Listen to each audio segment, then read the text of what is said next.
Good day everyone at welcome sa ating YouTube channel. Ako po si Ruben Terrado and ito we're just trying something new, no? And we will try to make a preview of the games in the PBA, and again yung Commissioner's Cup will begin today sa Phil Sports Arena. And again, in this episode we will try to make a preview, no? I-review natin, or sorry, i-preview natin yung ating mga games today. So we will try to make it regularly, no, na every play date we will check on the schedule and let's see kung ano yung mga games and what to expect in those games. So again, let's begin with the first game today at 5 p.m. It is going to be Converge against Terra Firma, no? And ako, I'm looking forward to this game, and I guess kayo rin, because it's going to be the debut of a couple of players, no? First, it's Jordan Hedding making his PBA debut. And alam naman natin na during the offseason ay tinrade si Jordan Hedding papunta sa Converge after being drafted by Terra Firma in 2021, yung Gilas draft. So, interesting kung ano ang maipapakita ni Jordan Hedding sa Converge, na ngayon ay marami nagsasabi na talagang nagpalakas with Jordan Hedding around.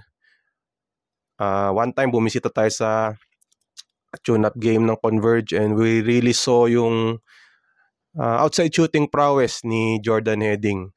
And I'm sure baka nakita nyo na rin sa ating shorts or sa reels dito sa YouTube natin na yung time na nag-i-ensayo siya, no? Yung ini-ensayo niya yung kanyang 3-point shooting. So, yeah, yun ang ating aabangan, yung kanyang outside shooting. And let's see if paano maglaro si Jordan Hedding, kasi hindi nga natin siya masyadong nakita in the past years dahil nga nasa Japan siya. He played in Japan. Actually, Taiwan muna, and then Japan and Australia. And today, he will be making his PBA debut with Converge. And they will be facing, or he will be facing his old team, yung Terra Firma, na yung nag-draft sa kanya noong Gilas draft noong 2021. So, balikan natin yung trade na yon.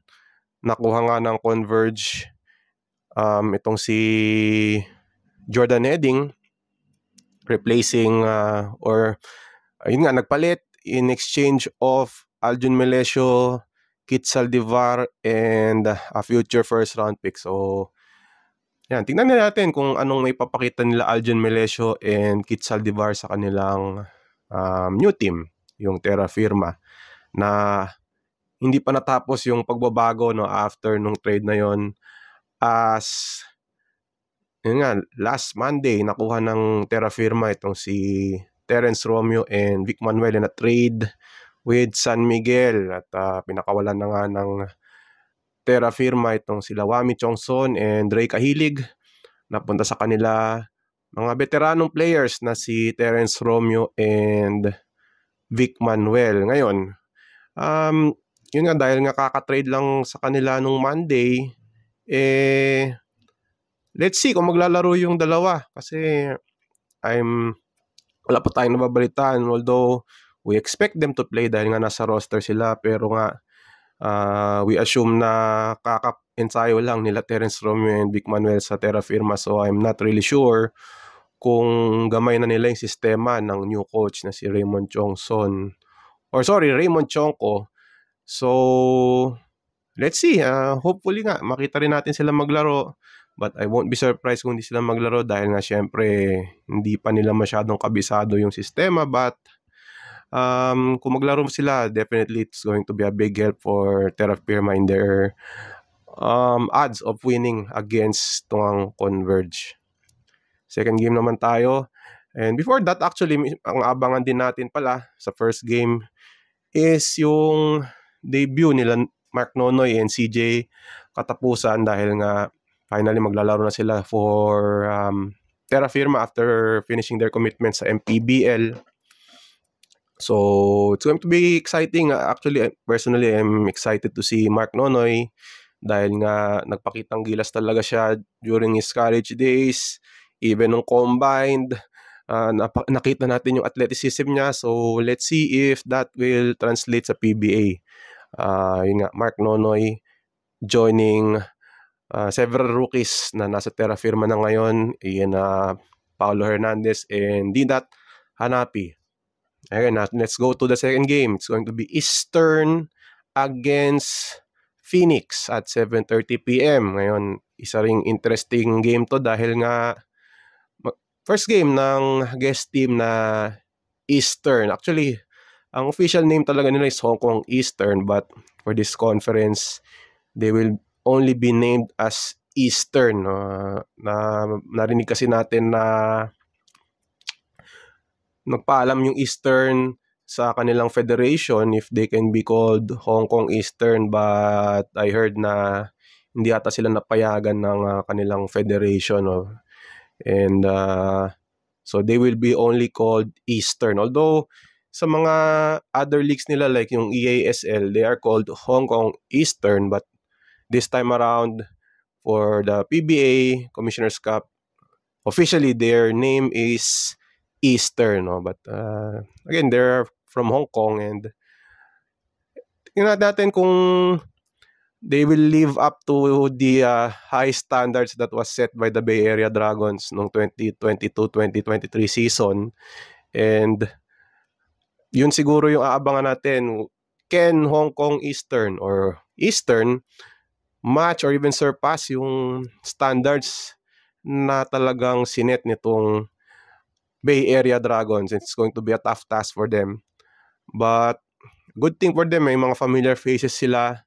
Familiar faces sa mga PBA fans na maglalaro for this conference. Their import is Cameron Clark, who once played for NLEX, once played for San Miguel dito. Nakuha rin nila yung mga former Bay Area Dragons players, si Hayden Blankley, Kobe Lam, and si Glenn Yang. So, in terms of familiarity with the PBA game, meron naman kahit paano itong Eastern. Eastern will be facing Phoenix, a team that struggled noong Governor's Cup. They only had one win. So, I'm very sure na gusto makabawi ng Phoenix. They will be parading an import. Pangalan niya si Donovan Smith, 6'9". At veterano na rin ito. Based from the stats na nakita natin in his college days and even in the pros, we can expect na itong si Donovan Smith will be a defensive player. Makakascore din naman siya, but mukhang one of his assets talaga is yung kanyang defense. So, I think he stands at 6'9". And let's see later on kung makakapaggawa ng impact defensively itong si Donovan Smith para sa Phoenix na, again, struggled in the Governor's Cup. And they would want to have a competitive Commissioner's Cup. At maalala natin, last year, ganda ng pinakita ng Phoenix sa Commissioner's Cup when they had Jonathan Williams. Umabot sila sa semifinals, and Williams even won the Best Import Award last year, but different story this time. Let's see kung si Donovan Smith can at least equal or play at the same level as Jonathan Williams. We will see it tonight sa kanilang laban kontra Eastern. So that's it for our short preview of today's game.